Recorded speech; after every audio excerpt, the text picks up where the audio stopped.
So this is gonna be I don't know how many videos of bros I will react to because I don't want to do all bros content. I want to drive people to his channel if I can. Got way more subscribers than me, but I'm the type of guy where, you know what I'm saying, if the content is good, I want to help. Shout out to Hood Horrors. You can find him. All you gotta do is type in Hood Horrors. You should be able to find him, or Hood Horrors: The Rise and Fall of Nature Boy. That's how you find this. So we're gonna react to part one. If you're not familiar with this trial, it was a. I'm not even gonna tell you. I'm just let bro. I'm gonna let bro work because bro did an amazing job. I'm gonna let bro work, do the job, do the talking for me.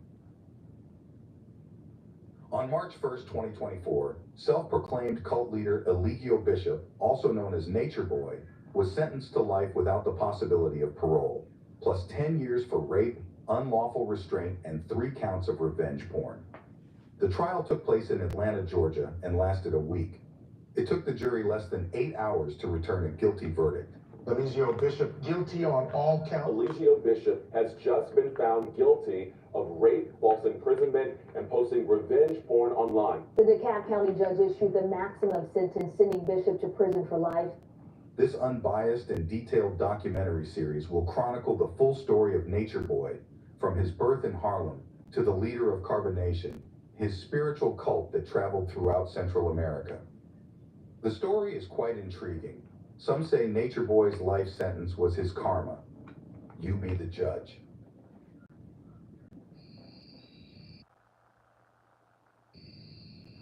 I'll tell you a story about me. Three flags shoot. Who are we? Carbonation. What is carbonation? The Christ conscious. Who are you? Angels of the Most High. Divine angels of light. Who am I? The Honorable Master Teacher Nature Boy. Commander-in-Chief of the Earth Plane. My highest self. Who am I? Queen Eliana. Commander-in-Chief of the Earth Plane. My highest self. Where do you come from? The highest frequency of the sun. And what is your mission? To protect the elite and prevent the weak. Three flags shoot. I love myself. I love myself.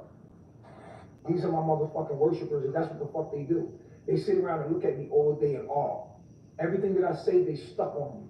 It don't matter what I do. It don't matter what I say, they gonna be here. That's how they are, because I'm a God. I'm a real God in real life. I'm These Lamar people is my Jackson. slaves, bro. Are these the best servants that the African American? Just make sure, I appreciate y'all coming in. Make sure you like, subscribe, share the video.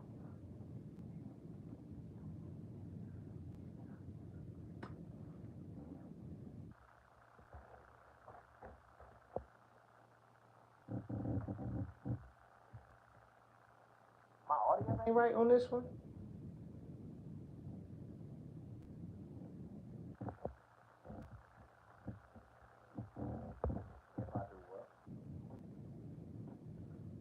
Is my audience correct on this one?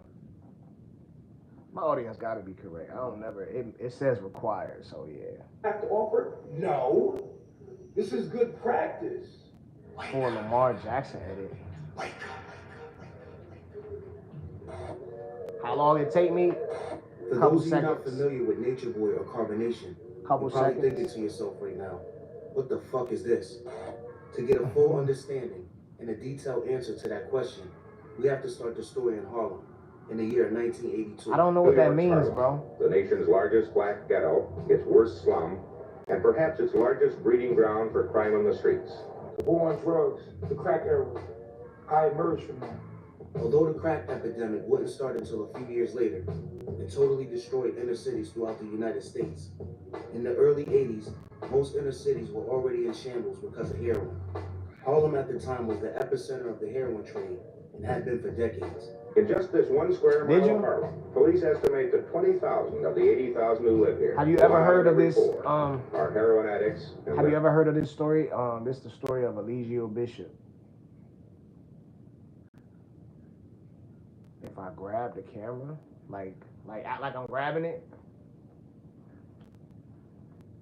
Throughout the 70s, a 7-man group known as the Council, led by Nicky Barnes, controlled the heroin trade. Harlem was their home base. The council would distribute heroin to multiple cities throughout the U.S. and generate millions of dollars.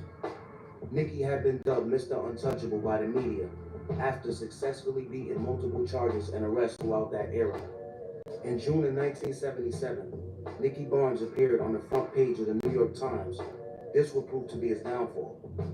Former President Jimmy Carter read the article and ordered the Department of Justice to aggressively prosecute doing some reaction videos. In January of 1970, make sure y'all sub up.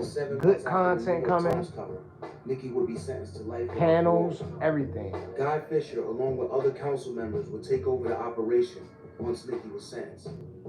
It was around this time that Guy Fisher would use drug money to purchase the world-renowned Apollo Theater. He would make history by being the first black person to own it. By 1982, the council was responsible for the majority of heroin across the entire eastern seaboard. But the council's deadly grip on the heroin trade wouldn't last long. After Nicky learned Guy Fisher was involved in a sexual go back and watch the beginning of this video. You'll see. Tell me what it is you have in mind. I'm afraid the man was supposed to be doing things, you know? Yeah. And, well, you're doing things against me, really. And I have no way to reach out to get to him, and I want to get back at him, really. That's what I'm trying to do. As a result of Nicky turning informant, Guy Fisher, along with multiple members of the council and many of their associates, were arrested and charged with multiple offenses from drugs to murder. Former associates of Harlem drug king Leroy Nicky Barnes charged today with narcotics conspiracy and 6 murders. As Jim Van Sickle learned, the man behind the charges is none other than Barnes himself. Guy Fisher will ultimately be sentenced to life in prison without the possibility of parole. 8 years ago, Nick was the scum of the earth in terms of court, being in the courtroom, and then 3 years ago, he became Robin because you determined. I do. Guy was served nearly 4 decades in federal prison before having his sentence overturned. He was released in 2020. On April 13, 1982, a public hearing was held to designate the Apollo Theater as a historical landmark. Just a few weeks later, on April 29th, and just a short distance away from the Apollo, in New York's Presbyterian Hospital, Eligio Prada, aka Nature Boy, was born. He would be born addicted to heroin that had most likely been pushed into the streets of Harlem by members of the council. Nature Boy was the 4th of 5 children born to his mother, Patricia Covington. She gave him the nickname Lee when he was a baby. That's my mom, and that's my dad, and that's me as a baby. His father, Eligio Prada Sr., would die from a heart attack soon after this picture was taken. At the time of Nature Boy's birth, him and his family lived in East Harlem's Wagner Projects on 10 Palladino Avenue, apartment 10E. I do. Nature Boy was too young to remember Wagner, but his sister Nisha, who's older than him by 7 years, will later explain what life was like in the projects back then. World War Z, 2K, Warframe. I think that's all I'm on right now. I've been doing a little bit of the art. Nah, not for real. It was a lot of memories, I could tell you that much. Not all good memories, but it was a lot of good memories. It was good memories, yeah. A few months before Nature Boy's 2nd birthday, him and his siblings were taken into state custody for neglect because of his mother's drug abuse. Within the next year, his mother would die from an overdose. My mom died when I was 2 years old. I wasn't able to get to know her, nor understand or remember her. My mom passed in 84. Right before my mom died, we were all taken away. She was street. That's why she died so young. She died at 33. You can't be doing nothing but the street if you're dying at 33. I don't care what my mother was doing, or what she did, or what she ever did, or where she ever came up short. I would never disrespect her. Yeah, I'll be even down to this day right here if she was alive. After his mother died, Nature Boy and his siblings will become wards of the state. Him and his little brother Leo will stay together, while the rest of the siblings will split up. Nature Boy's rough start at life will prove to be the catalyst of a series of unfortunate events that will end up molding him into the troubled and unstable adult that he will become in the future. See, it's all about perspective. After being separated from his siblings. Mind y'all, this happened about what? This shit happened about what? 5 years ago now? So I'm not exactly sure how long it lasted. Y'all can go to Hood Horrors to get the full on that and figure out how long it lasted and shit like that. But yeah, man, this wasn't that long ago. Like, and these people that he was in this, they still around and talking about this shit. Foster system. On the foster home, that's what I remember. And his ass is right next to me. By the time Nature Boy and Leo were around 7 or 8 years old, they were repeatedly getting kicked out of foster homes but constantly fighting. The state had no choice but to separate them. So I kind of remember there was always a competition with him, and they separated us. After Nature Boy was separated from his brother, he was sent to a foster home in Queens that was headed by a couple named Mr. and Mrs. Try World War Z out. It was around this time that he began exploring his sexuality.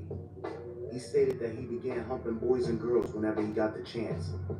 He would even admit to engaging in a sexual act with an animal. As a child, I ain't gonna lie, I let a dog lick my penis, and it felt good, and I don't regret it either, like, cause at the time it made me feel good. Nature Boy would later share stories. Alright, that's wild.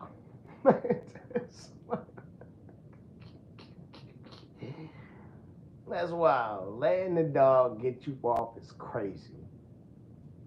Crazy. Being sexually abused and also being forced to engage in sexual acts with other foster children while Mr. Pope would take pictures. I'm sad that happened, so but just think, wow, fucked up. I think that would probably take us to call anybody. Probably would have turned out to be a different person. He would later tell a social worker and was ultimately removed from the foster home.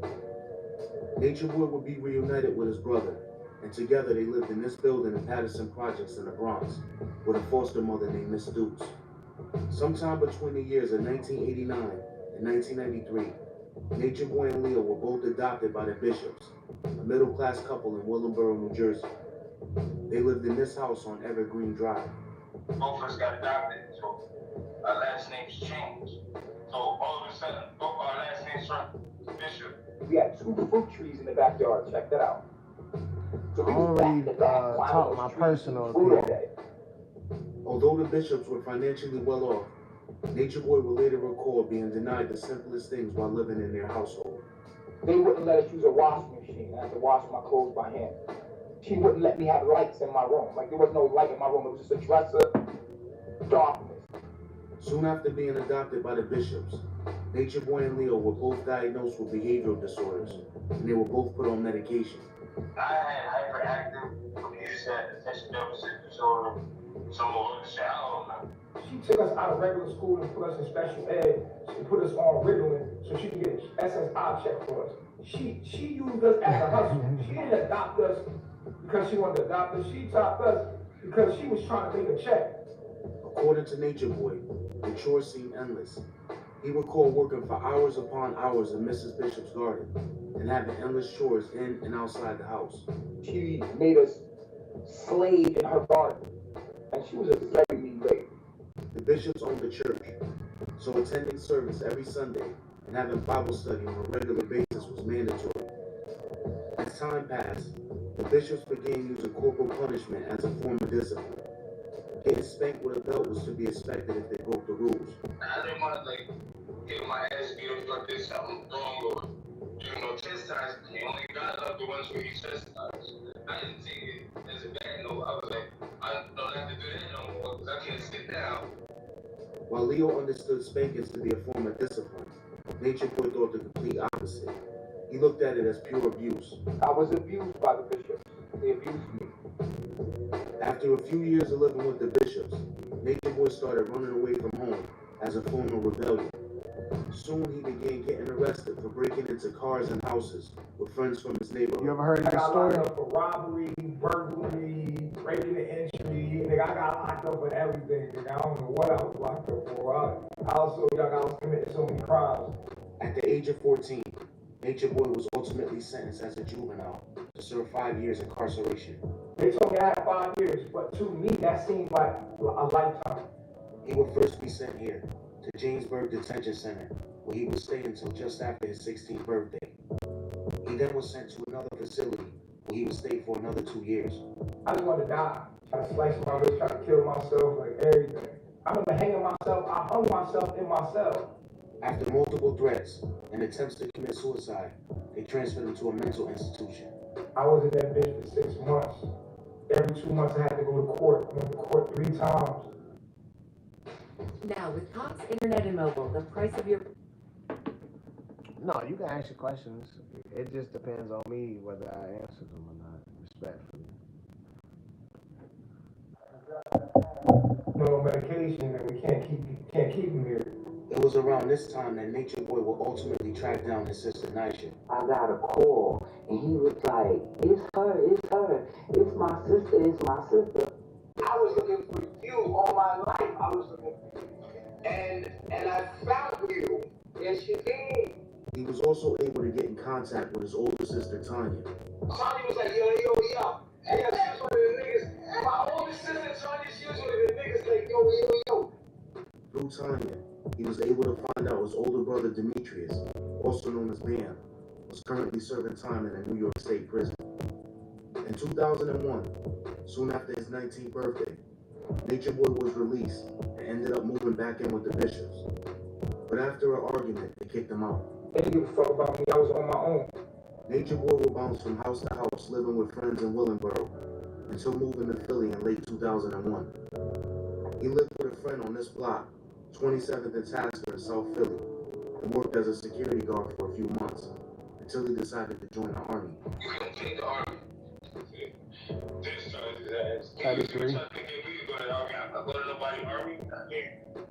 According to Nature Boy, he was honorably discharged once they found out he had a history of mental illness. I was kind of lucky, bro, because I didn't have to go to war. They were sending niggas straight from the duty station right to Iraq. My fellow citizens, at this hour, American and coalition forces are in the early stages of military operations to disarm Iraq, to free its people, and to defend the world from grave danger. After narrowly avoiding going to war in Iraq, Nature Boy would move back to Philly with his friend before enrolling in Job Corps in Maryland. During his time in Job Corps, his friend in Philly was found murdered in his house. Somebody killed him in a tub, and I used to live in the same house. Somebody ran up in this shit and killed him. Philadelphia police are investigating a homicide. Police returned to the scene searching for evidence. So far, no suspect information or any arrests. Nature Boy would leave Job Corps soon after the death of his friend. He linked up with his brother Leo, and the two of them would ultimately travel to New York to live with their sister Nisha. He went and got Leo, and they both came to my house. I was living in the Bronx on the Shooter Parkway. Nature Boy and Leo would live with Nisha for a few months, until an argument resulted in them leaving her house. One day I came from work, and he came in and told Leo, get your shit, we out of here. They headed to Augusta, Georgia to live with their older sister Tanya. Nature Boy quickly landed a job at this slaughterhouse, where he worked 12-hour shifts, 6 days a week. Over the course of time, Nature Boy and Tanya began to clash, and after a physical altercation, Tanya kicked him out. They had a disagreement, but he punched Tanya in the face. And that's how they kind of fell out. Leo stayed living with Tanya as Nature Boy found himself homeless. He lived on the streets of Augusta for a few weeks until he got in touch with an old friend from Philly. He learned his friend had recently moved to Atlanta, and the friend urged him to come stay with him. Nature Boy took his friend up on the offer and headed to Atlanta. He got a job as a barber and navigated through Atlanta by meeting different women and using them for their cars and a place to stay. I used my body. I used my looks. After settling into his new surroundings, he started modeling, but that would only last a short period of time. His main source of income would be from cutting hair. But that cutting hair shit wasn't making money fast enough for me, man, because what I was trying to do and what I was trying to be wasn't good enough. So the way I was staying afloat was I was selling weed and I was cutting hair. By this time, he had a girlfriend, but after breaking up with her, he found himself homeless once again. Everything would change for Nature Boy when he was presented with an opportunity to make money stripping at gay strip clubs. Feeling like this was his best option at the moment, he seized on the opportunity. Yeah, I made a lot. It's Atlanta for you. Doing that. Nature Boy was given the name Tyson because they said he resembled Tyson Beckford. In a matter of months, he was headlining shows throughout the country and abroad. I was the #1 dancer that was hosting the shows all in every gay arena. I was disappointed. A point in my time in my brother's life that's what he wanted to experience, and it is what it is. I don't know what that means. It was sometime after coming to Atlanta, he would have his first son by a woman named Javine. They would name him Eligio Jr., EJ for short. A few years later, he would begin dating a single mother of two named Maisha. She would eventually give birth to Osiris, Nature Boy's second son. Maisha, that's my girl, man. This is one of his baby mothers. She get along with me better than she do with her own baby daddy. That's crazy. As a way to make more money, Nature Boy began escorting for gay men as a side hustle while continuing to work in the strip clubs. I was someone that was a straight male that was comfortable enough to allow my body to be utilized by somebody for their pleasures. So I was what you call a prostitute, a male prostitute. Basically, I was gay for pay. I was a boyfriend experience for gay men. And I seen all the down low men. I seen them all. It was sometime during his first few months in Atlanta that Nature Boy was starting a gay porno. His decision to do this would eventually come back to haunt him in the future. You see me on that doctor table, I regret that. That was a stupid thing I did in my life. Now's the time. Never knew all this shit about Nature Boy. It's time to drive smarter with high-tech features from the Kelly Blue Book Best Value brand. Hurry. Nature Boy would later state he had always been attracted to transsexuals, but never had sex with one until he started working as a stripper. I'm attracted to transsexuals because they're more women than the women that we had. And I'm being honest with myself when I see them. Appreciate you hanging out. Make sure you like, subscribe. And I was having plenty of content. I go live often. Come back in my life, and it never. And I didn't. It's something that I'll never forget with a woman. As Nature Boy got deeper into the stripper lifestyle, he began to drink heavily and would become physically abusive towards Maisha whenever. Yo, shout out the hood horrors. This is like watching a fucking movie. No bullshit. Like, shout out to you, buddy. Drunk. As time went on, the abuse got more severe. I'm a gorilla. I'm a motherfucking beast. Ask Maisha. Go talk to her. Ask her who the fuck I am. One of the worst incidents of abuse towards Maisha was when they got into an argument at a nightclub. Maisha left the club and went home, but just as she was about to go to sleep, she heard a noise outside of her house. I looked out the window, he's stabbing my tires to my car. So I go to the door, he like, come outside. I'm like, nah, like you've been drinking, I know you, I don't do you with alcohol, like go ahead. He pulls me outside, and I was holding onto the door, so when I held onto the door, I closed it.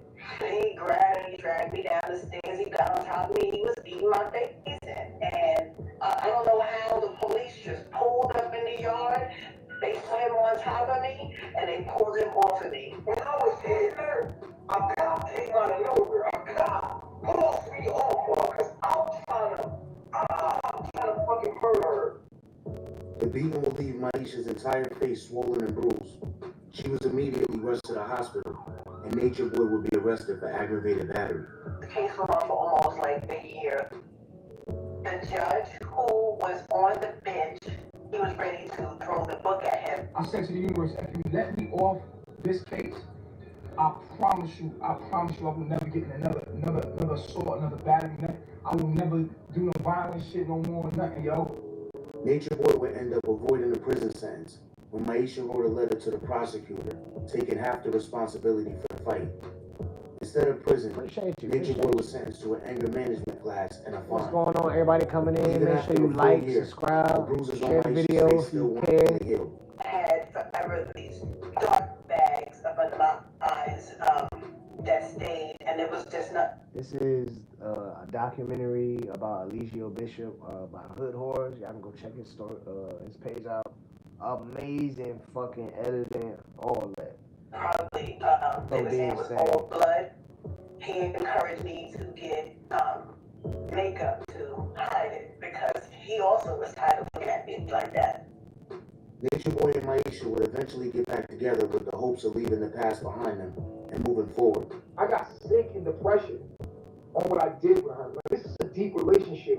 It was after this incident that Nature Boy would leave the stripping and escorting life behind him. I was an exotic entertainer for the longest, man. It was like sweet money, man. It was like, hey, I get to be myself, be sexy, and have sex, and get money. Hell yeah, sign me up. What I realized is that people only seen me for my body, and I knew I was more than that. After a while, you know, my problem was bringing from sex, and people just see me as this object, and I was realizing, like, damn, why am I using my body to make money? I literally was using my body to make money. It drained me. It taught me a lot about sexuality, though. Nature Boy ended up going to school to obtain his barber's license. When people was in school with me, they was like, man, what barbershop you going to work at? I never thought to go work at a barbershop. I always thought when I got my barber license, it was for me to go get my own barbershop. Having been around the gay strip club scene for 10 years, he knew almost everybody in those circles. Appreciate you, man. He printed out business cards and handed them out at numerous gay clubs around Atlanta. Gay people like their haircut, so I marketed to them because they like to get their haircut more than anything. He would also get customers by hanging out in local hotel bars where most tourists hung out. Before you know it, I was charging $40, $50 for a haircut. I rented me a room. I bought me a barber chair, and I said, this is gonna be my little barber shop. You know what I'm saying? And this is gonna be Bishop HD Cuts right here. You get an appointment for an hour, you get in the chair, it was professional. All my equipment was clean, I was licensed. I was getting $50, $60 a cut. I had 40 clients, $50, $60 a cut. Of course, I was cute, so I flirted with them. Out of Nature Boy's 40 or so clients, a few of them had been his previous customers from when he was an escort. One of those customers was a man by the name of Dr. Mike Brown. Mike was the president of a theological seminary and also a world-renowned biblical scholar.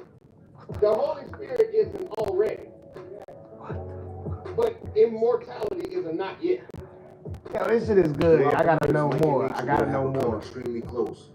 In fact, they had become so close that Mike added Nature Boy to his bank account and gave him a $3,000 a month allowance. Although Nature Boy never confirmed the rumors, many people speculated that him and Mike Brown were actually a gay couple. Yeah, I saw it for my own self. I think it was really pretty close from my standpoint. From outside looking at it, it was pretty tight. Closer than me and him should have been like. So I was like, yeah, this is something that we know. In late 2013, seeing how serious Nature Boy was about wanting to open up a barbershop, Mike offered him the money to open one. He said, how much do you think you would need? I said, yo, $25,000 would be good. He was like, okay, give me a business plan. Nature Boy got a business plan written up and found a location. After a few months of remodeling, Bishop's HD Cuts officially opened its doors for business on June 21st, 2014. Nature Boy hired a team of talented barbers and hired a hairdresser for the women.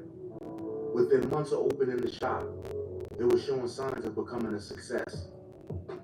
Not too long after it opened, Leo made his way to Atlanta to link up with Nature Boy. I was living in the back of the shop, sweeping up hair tips and running errands. Not gonna lie. These things are alright, man. I can watch a few of these. We might have to do more than these than I thought. I ain't gonna lie, bro. Nature Boy never really gave Leo a reason why, but he told him he didn't want him cutting hair in the shop. So Leo started making money off a talent he had since a kid.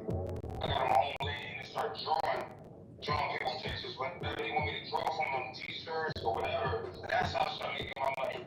By the end of 2014, Nature Boy's personal outlook on life began to evolve. He yearned to leave Atlanta and live life closer to nature. I've always been someone that was speaking knowledge and information, you know, and so I met people that I could intellectually speak with. You know, we would meet up for dinner and have just these arguments and discussions, and that is what sparked me. Nature Boy said after having these intellectual conversations, he would go back to the barbershop and felt out of place. Slowly but surely, he began to distance himself from the barbershop and stayed home researching everything from natural science to astrology to black cultural history. As time passed, the feelings of wanting to leave Atlanta and move closer to nature became overwhelming. Nature Boy took the first step into ensuring his dream would become a reality. He bought an RV. When he got in that RV, he said he was going to travel or whatever the case may be, but at that time, I believe he was still seeing that Maisha was going to join him on the journey. Convincing Maisha wasn't hard. She was excited and looked forward to Fortnite ain't really living my on the road thing. and making lifelong Try memories World with her War Z family. though. Play that. It's an RV. Let me show you an RV. Yeah. So he has a truck. We just put camp RV. So he's getting some work done on the truck. Oh, Just making sure the Warframe. truck is strong enough and Warframe for working sure. good enough to hold the RV and not give us any problems. Anyway, like I said, we're moving into the RV full time. And I'm sure you did. Say hi, Osiris. This is going to be the first of many videos about us being on the road and going different places. Like I said, we're going to Florida first. On March 3rd, 2015, Nature Boy, Maisha, and the kids left their house in Atlanta and began their new life living in their RV. Nature Boy hired a manager to run a barbershop while he hit the road. Thank you. Leo was left to fend for himself, still living in the back of the shop. I traveled the whole coast of Florida, stayed at all the RV parks. And mind you, I got these clips on TikTok too. Pulling up in an RV. I think it's dark on live There's white underscore. people out Not there, sure. you know, that retired. Yeah, in their TikTok. fishing boats and stuff. Like, yo, this is when I knew I was different. Appreciate that. Although Nature Boy was out on the open road and experiencing things he'd never done before, there was still a part of him that yearned for more. He felt like he just wanted to disattach himself from society altogether and just leave everything behind. Maisha could sense something was wrong. She was there with him and she was doing the journey with him, but she was saying that he was seeming to be still unhappy. Just a little over a month after leaving Atlanta, Nature Boy's plan to live on the road would come to an abrupt end.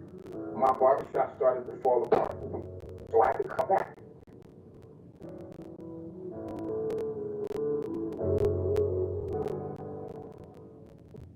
That was good.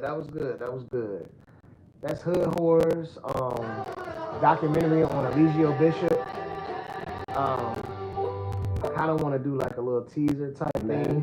So I want to react to Old Spice Slider one more part of it. Like, not gonna lie, like, let's get my little thoughts on it. I did not know, like, I dove into the story a little bit. Been watching Bro's content, but I never started from episode 1. So I forget how I stumbled upon Nature Boy stuff, but I eventually started. Bro has like the most detailed, story about him, and like I never knew that stuff. Like I never knew he was an escort. I never knew he owned a barbershop. I never knew that his mom died when he was 2. I never knew that he punched his sister in the face. I never knew that he beat his ex, one of his kids' moms. I never knew he did that either. So it's a lot of shit that, just in that part 1, I found out about him that I didn't know. So that was fire. That was fire.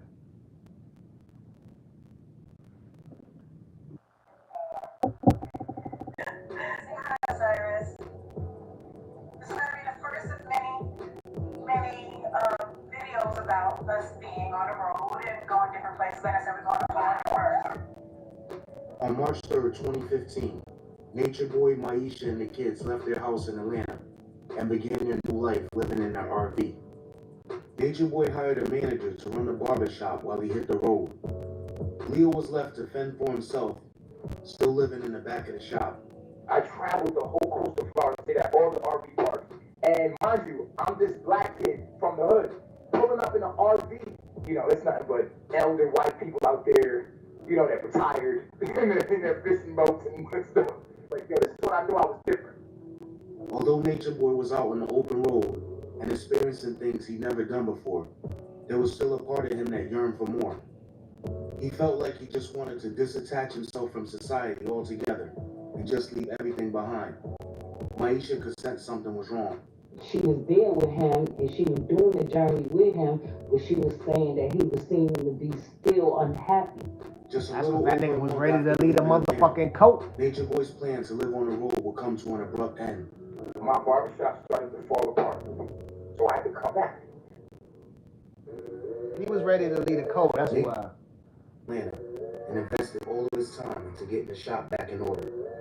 He even had a small stage built for local teams in the neighborhood to perform in a weekly talent show. I helped people in the community. Gave away free food, gave away free cuts, helped the community out, tried to educate people in my barbershop. So I started You don't post? barbershop. They didn't give a fuck about what I was talking about. It got to the point where I was playing educating spiritual videos in my barbershop instead of putting the game on. There was a couple of niggas that would listen, but the majority of niggas was like, listen, man, I came here for a cut, nigga, watch this game. You used to give us drinks. Nigga. What happened to the drinks? The barbershop wasn't my frequency no more. Nature Boy would leave the shop again, this time for good. Coming out of Florida, coming back to that, it gave me a headache after a while. I separated myself. I gave somebody my barbecue. The manager would come to me, knock on my door on a Saturday, give me the blueprint. And with this time right here, having dreams and opening up realms where it was these dark beings. I was scared to fall asleep. Then I died. In my sleep, I died. And when I died, I came back and forth. But when I died, I stayed up for 3 days and I died. And when I died, I woke up in a hospital. I was in another reality, as real as this one, in a hospital. And when I got back here, it made me question the fabric of reality because it's like that was so real. How the fuck? I didn't know where I was dreaming at. Was it this a dream? Was that a dream? I didn't know where I was. This was old. I just started reacting. Maisha was watching Nature Boy unravel right before her eyes, and there was nothing she could do about it. He was hardly getting any sleep at night, and his days consisted of watching conspiracy videos on YouTube, along with black conscious videos, mainly by Sonetta TV, Brother Polite, and Young Pharaoh. He rambled daily about America, which he called Babylon, and how it was going to fall. I started studying what America was, what money was, breaking my reality down to a molecule. It was during this time, Nature Boy would learn his oldest sister, Tanya, had passed away in New York. My sister died. He drove me all the way from Atlanta to New York. In the next couple of days, for sure. And her kids. He looked at death at the time like shorts will drop tonight or whatever the case may be. He really came like with a cold heart. He just came at the time because I believe Maisha was there, and Maisha was very supportive at the time. Probably Thursday. Because she knew Tanya Hunt connected. After the service for his sister, Leo decided to stay in New York. Nature Boy, Maisha, and the kids headed back to Atlanta. Nature Boy's rapid decline only seemed to intensify once they got back. All of a sudden, he stopped taking showers. This is when everything started because I just knew, stop taking showers. And that point, everything starts falling apart. Girlfriend is looking at me like I'm crazy. I stopped cutting my hair. I was forgetting what days were, what day it was. And people were like, dude, you good? They would come drop the money off the shop. And I was like, just hair crazy. I'm like, what's up, man?